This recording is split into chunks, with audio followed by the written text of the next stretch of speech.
Sound please.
Newapat kipol ahil amaw tinihi tangwal felkat ahil.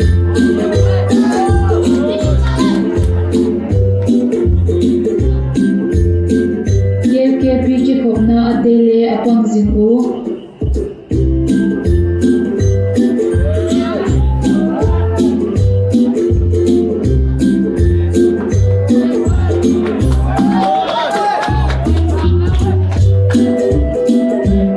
Na atele apang zinu.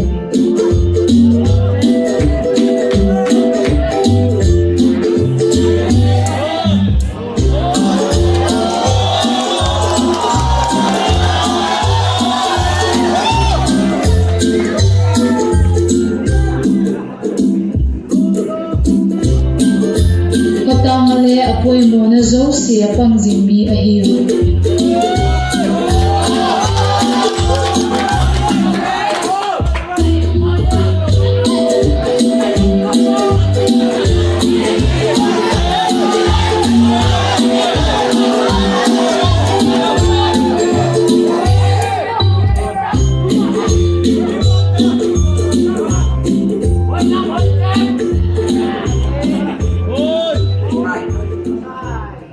Ni khatchu ki khompel inlam azot lai kar khatin mang boy le papaw lampi achi lai chu anung lam upat ahum puthut tamai a.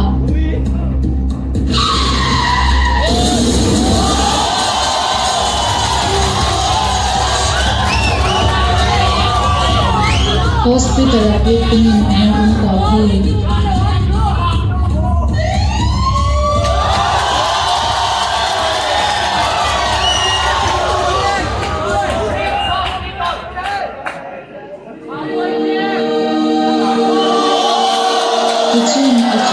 Ban to fa chun ahum ding gel daw a.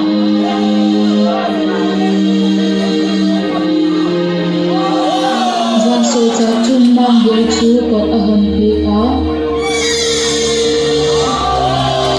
Ko pau a hi le wang. Oh no. Ko ta chun alu sak ta pi. Ko pau chu ayung ding in. Wan so cha kin chun don na ahum bol ka. Bangati kaloipa mang boy kot khap lengan kele pik lo ahem ki kho mate ka chizinga la pola le kapang khomu khotang ale to ma suin kapang jing se khala wa so chap chun ahum lon hu a awa ke su na bi na ki khopane la pang jing hi KKP te thil bol na zo se le na ki pe jing hi khotang le to ngai suin la sem se hi ahin na ba nung thil ti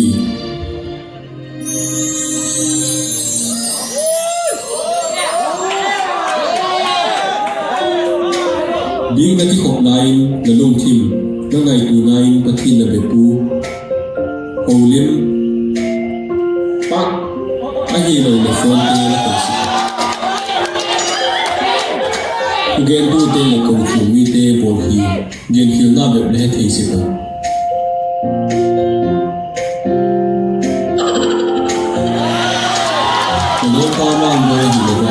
pathin ding na ki khop na alung thim zo si pin pathin za takin ang zing hi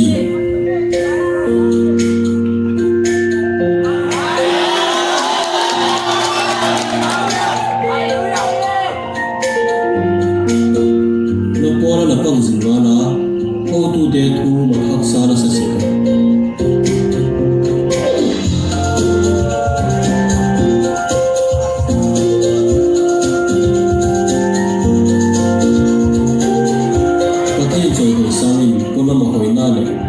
mite mua khim ta kala sak ding de ngai poi mo se khim mo hem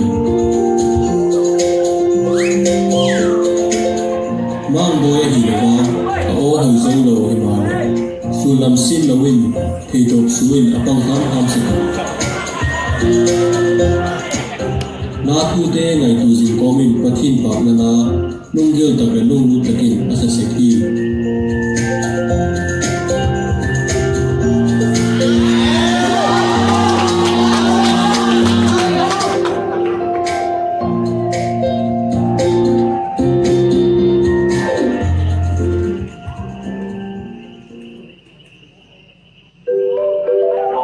ki khop pel nun in na tum pha le pathin ngai sak kit talawin phone na hoi nga la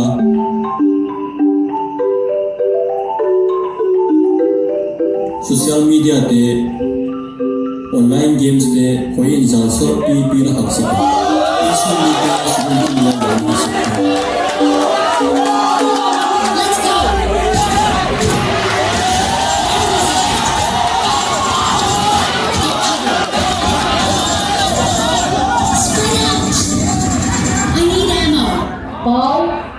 Pau, tu chân phốt khởi nó lại mất.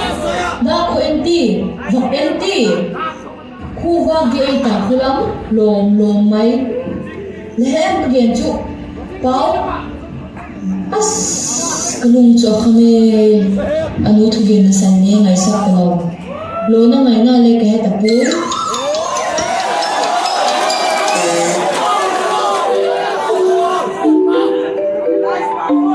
Mang boy in su ki hop bel ina tun phan le ba bi te simin apau chak sika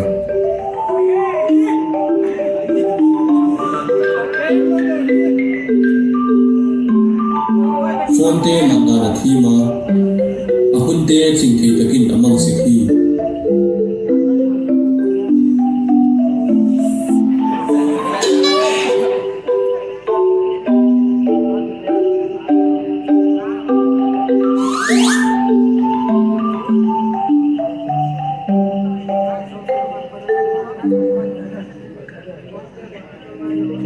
ji bana chun khotanga na ki mat jing lai Christian hang lai hi jing na hovel nok na na tai san di pu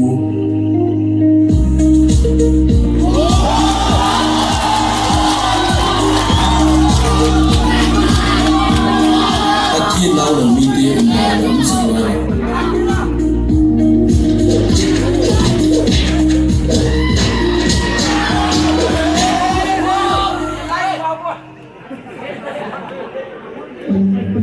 mang boy hi le wang hovel lop sakna chu bangulin e la um hi mane pathin pan pina dan komin ado jing sekhi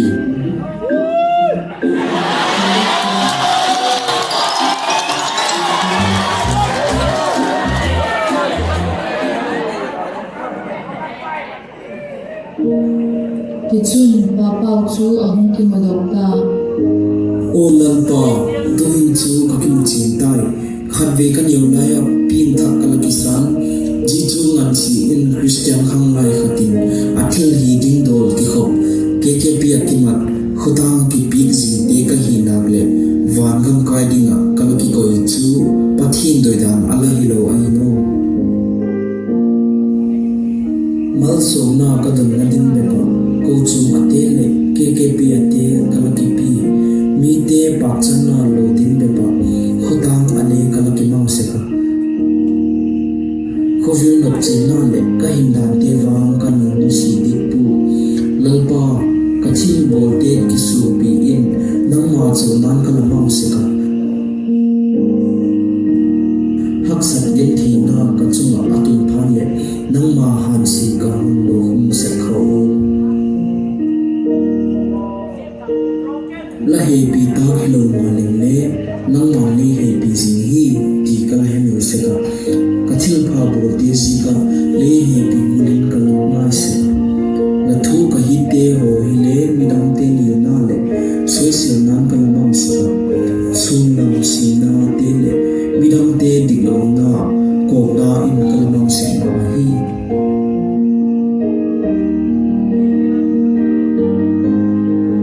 pa duni hin lung si takin engadino ngadam ta khino le gon nu na chi ding himalem le lalpa engadino van ga ma ki nga nu ding ta ka hi pui